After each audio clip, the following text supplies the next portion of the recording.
There's an old saying that a man who has to tell you he's powerful probably isn't.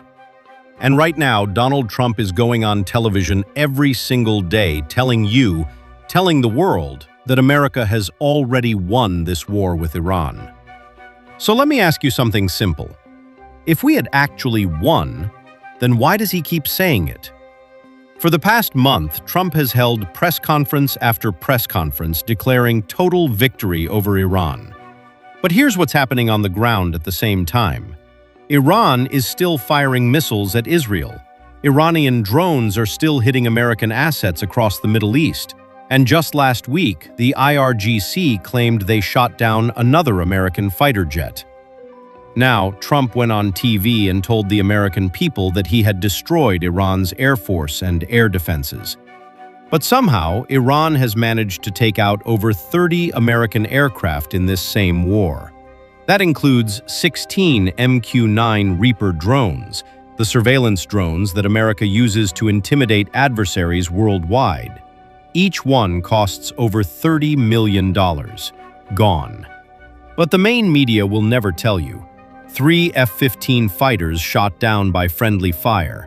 An F-35, the so-called invisible stealth jet that no enemy was supposed to be able to track, taken down by Iran using thermal imaging. Not some next-generation technology, but thermal imaging. The total bill to American taxpayers so far beyond, and already crossing $10 billion. And that's just the hardware. We'll get to the people in a moment. Let's talk about what the Pentagon is not putting on the front page. 15 American service members have been killed, over 300 have been injured, and there are serious claims backed by independent reporters on the ground that those numbers are being deliberately suppressed. Pete Hegseth has already banned journalists from covering certain parts of this conflict, so ask yourself, when the person controlling the information is also the person whose job depends on the war looking successful, then how much of what you're hearing is real? Here's what we do know. At Prince Sultan Air Base in Saudi Arabia, Iran launched a strike that destroyed 8 KC-135 refueling tankers. Those are not cheap. And they also hit an E-3 Sentry AWACS aircraft, the radar plane that gives America its ability to see everything happening in the airspace around it, tracking drones, missiles, and enemy aircraft up to 400 miles away. That one plane being taken out disrupted American air operations significantly. America had 16 of those aircraft going into this. Now it has 15.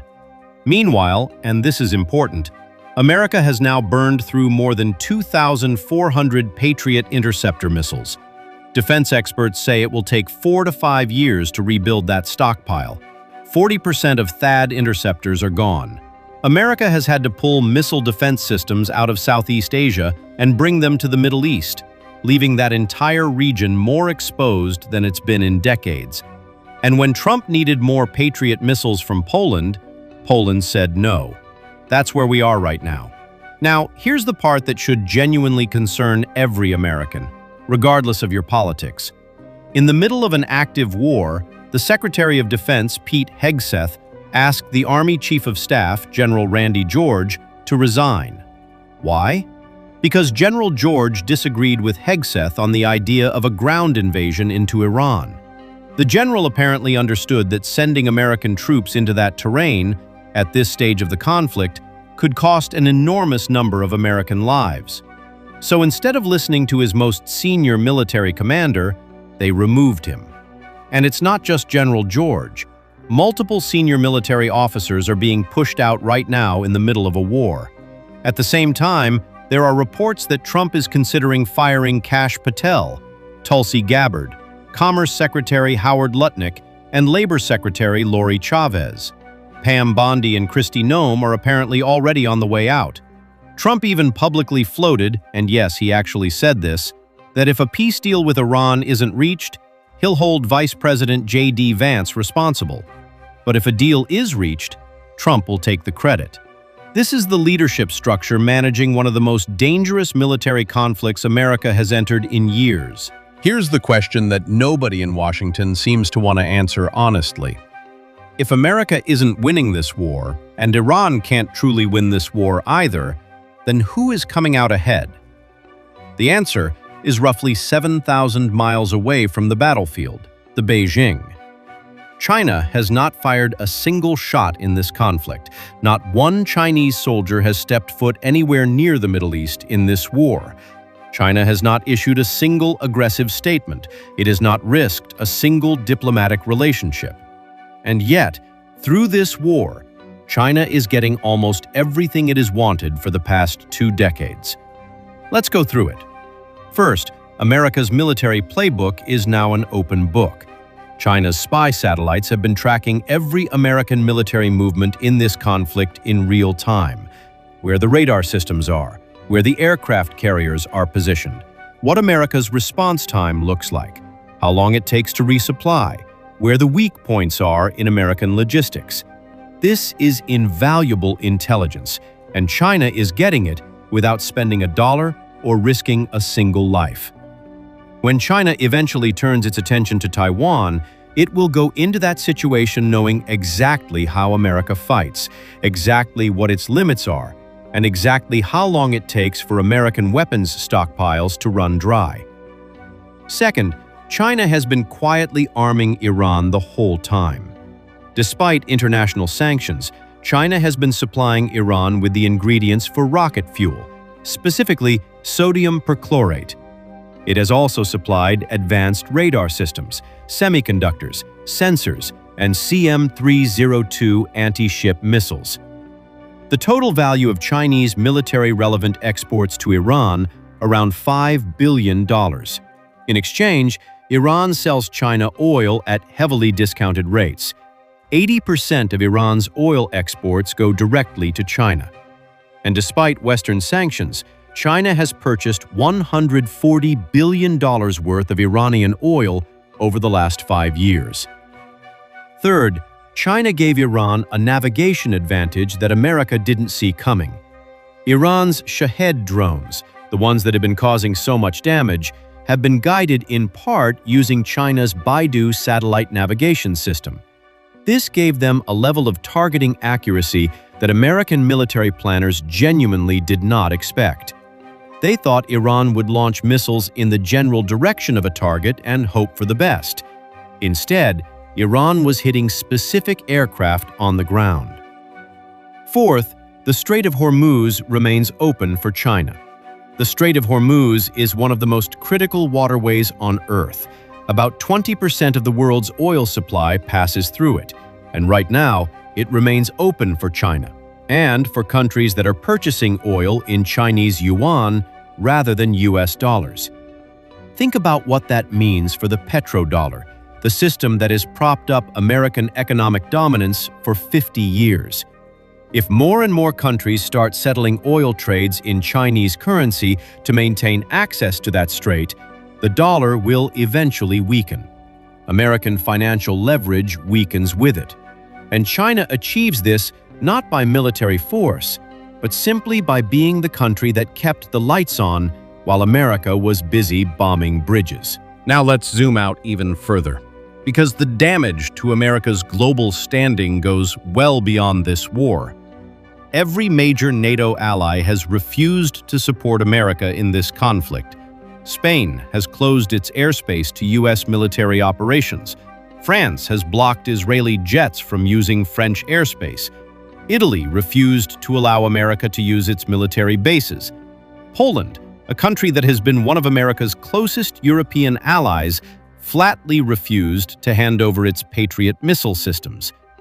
These are countries that have stood with America for decades, and right now, they are all saying the same thing. Not this time. And here's the moment that really tells you how badly the balance of power has shifted.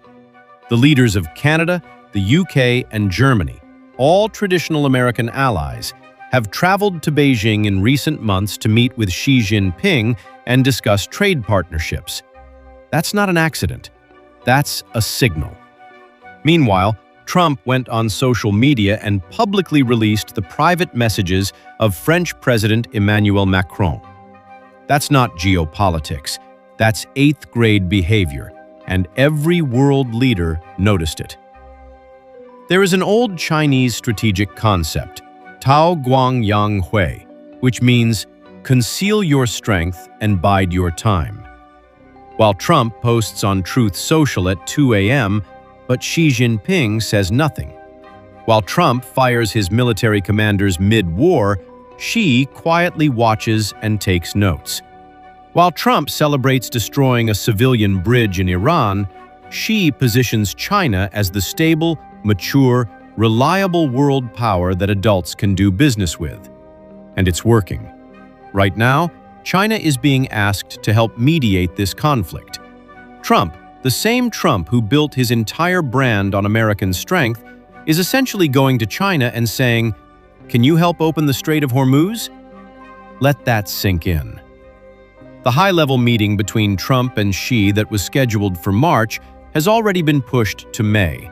And when that meeting finally happens, China will walk in holding nearly every card on the table, and they will say nothing.